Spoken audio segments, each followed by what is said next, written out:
ആളാണ് ഈസാ നബി അലൈഹിസ്സലാം. ദജ്ജാലുമായിട്ട് ഏറ്റുമുട്ടാൻ ഈസാ നബി അലൈഹിസ്സലാം ഈ ലോകത്താഗതനാകും. ഈസാ നബി 2 മലക്കിന്റെ ചിറകിൽ ഡമാസ്കസിലെ സിറിയയുടെ തലസ്ഥാനമായ ഡമാസ്കസിലെ മസ്ജിദിന്റെ കിഴക്ക് ഭാഗത്തുള്ള വെള്ള മിനാരത്തിന്മേൽ ഇറങ്ങുമെന്ന് പരിശുദ്ധ മുഹമ്മദ് മുസ്തഫ. അള്ളാന്റെ റസൂലിനെ ശരിക്കും മനസ്സിലാക്കിയാൽ ഈ ലോകത്ത് മരിക്കണ ഒരാൾക്ക് സല്ലല്ലാഹു അലൈഹി വസല്ലം, ഒരാൾക്ക് പിന്നെ ഈ ലോകത്ത് സത്യത്തെ മുറുകെ പിടിക്കാൻ വേറെ ഒരു ആലംബം ആവശ്യമുണ്ടോ? എത്ര കൃത്യമായിട്ടാണ് 1500 കൊല്ലം മുമ്പ് ഡമാസ്കസിലെ വെള്ള മിനാരത്തില്, മസ്ജിദിന്റെ മിനാരത്തില്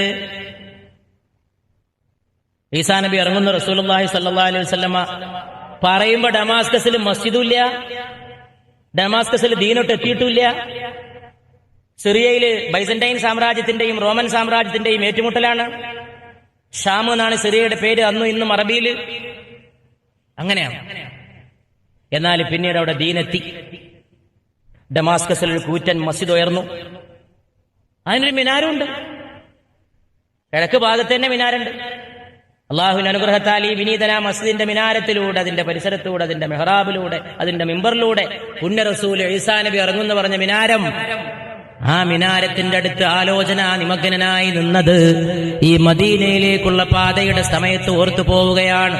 സിറിയയുടെ തലസ്ഥാനമായ ഡമാസ്കസ് പട്ടണത്തിലെ വലിയ ജുമുഅ മസ്ജിദിന്റെ കിഴക്ക് ഭാഗത്തുള്ള വെള്ള മിനാരത്തിൽ 2 മലക്കുകളുടെ ചിറകിന്മേൽ മസീഹ് അലൈഹിസ്സലാത്തു വസ്സലാം, ഈസാ മസീഹുല്ലാഹ് ഇറങ്ങി വരുമെന്ന് പരിശുദ്ധ മുഹമ്മദ് മുസ്തഫ.